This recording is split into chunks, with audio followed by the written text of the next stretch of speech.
One nation one election को लेकर के पूरा देश चाहता है कि एक साथ हो।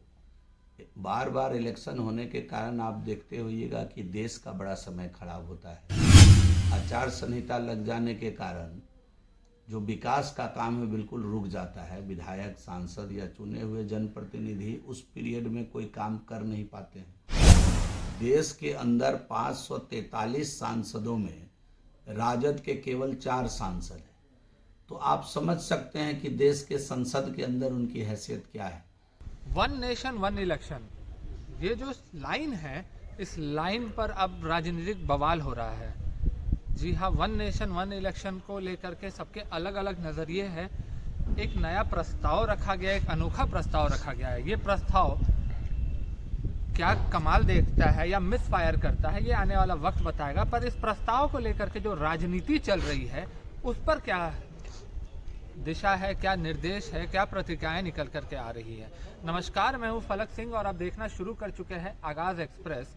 और आज हमारी बात जब बीजेपी के विधायक जीवेश कुमार जी से होती है, माफ़ करिएगा, जीवेश कुमार जी से होती है, तो उनका जो कुछ प्रतिक्रियाएं निकल करके आई हैं कि वन नेशन वन इलेक्शन को लेकर के है और क्यों ज़रूरी है ये one nation one election India में, खास करके भारत देश में खास करके, इन तमाम बातों पर लेकर के। और साथ ही में इंडिया गठबंधन में जो अभी खींचातानी का जो माहौल चल रहा है कि राहुल गांधी नेतृत्व संभालेंगे कि ममता बनर्जी के हाथ में नेतृत्व बजाने वाला है, ये एक बड़ा सवाल बना हुआ है और देश की जनता की भी नज़रें टिकी हुई है इस पर। तो क्या कुछ कहते हुए नजर आ रहे हैं जीवेश कुमार जी, आइए पहले नज़र डालते हैं। आपकी क्या प्रतिक्रिया है? पार्टी की प्रतिक्रिया है, सरकार की प्रतिक्रिया है, भारत सरकार सभी दल मिल करके चाह रहे हैं। इस समय वन नेशन वन इलेक्शन को लेकर के पूरा देश चाहता है कि एक साथ हो। बार बार इलेक्शन होने के कारण आप देखते होइएगा कि देश का बड़ा समय खराब होता है। आचार संहिता लग जाने के कारण जो विकास का काम है बिल्कुल रुक जाता है। विधायक, सांसद या चुने हुए जनप्रतिनिधि उस पीरियड में कोई काम कर नहीं पाते हैं। तो 5 साल के लिए अब चुन के आते हैं और एक राज्य में कई बार चुनाव हो तो कहीं ना कहीं वो जो एक चुनाव में मिनिमम 3 महीने खराब होते हैं।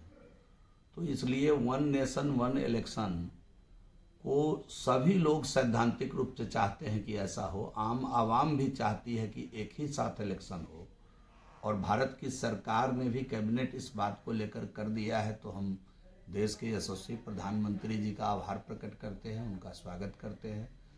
और हम समझते हैं कि देश का इस समय मैक्सिमम पार्टी जो देश हित में होगी, अपने राज्य के हित में होगी, वो निश्चित रूप से चाहेगी कि इस देश में एक साथ इलेक्शन हो। लेकिन राजद कर रही है कि सर लोगों को, जनता को बरगलाने के लिए राजद का तो कोई स्टैंड रहता नहीं है। राजद कभी कांग्रेस पार्टी के राहुल गांधी को दूल्हा बनाती है तो कभी ममता बनर्जी को आगे करती है। तो राजद का तो पॉलिटिकल जो स्ट्रेंथ है वो खत्म हो गया है। राजद का कोई वजूद नहीं है इस समय। अगर आप देखें तो राजद क्या कहती है यह महत्वपूर्ण नहीं है। देश के अंदर 543 सांसदों में राजद के केवल 4 सांसद हैं। तो आप समझ सकते हैं कि देश के संसद के अंदर उनकी हैसियत क्या है। लेकिन हम समझते हैं कि इतने महत्वपूर्ण मुद्दे पर सभी दल मिलकर के इस काम को अंजाम देंगे तो राज्य का जो आचार संहिता में समय खराब होता है उसकी बचत होगी। जैसा कि आपने सुना, उन्होंने साफ तौर पे, स्पष्ट तौर पे ये कहा है कि वन नेशन वन इलेक्शन से जो आर्थिक जो है भारत का अर्थव्यवस्था भी में सुधार आएगा, समय बचेगा और भी कई फायदे हैं जो वन नेशन वन इलेक्शन के जरिए पे विधायक जी ने जनता को साझा की है। और साथ ही में इंडिया गठबंधन का जो नेतृत्व की बात पर भी उन्होंने जो कटाक्ष किया है वो आपने बखूबी सुना। अब ये आने वाला वक्त बताएगा कि हाँ, किस तरीके से जनता इस लाइन को लेती है वन नेशन वन इलेक्शन को। तब तक के लिए जुड़े रहे हमारे साथ, देखते रहे आगाज़ एक्सप्रेस।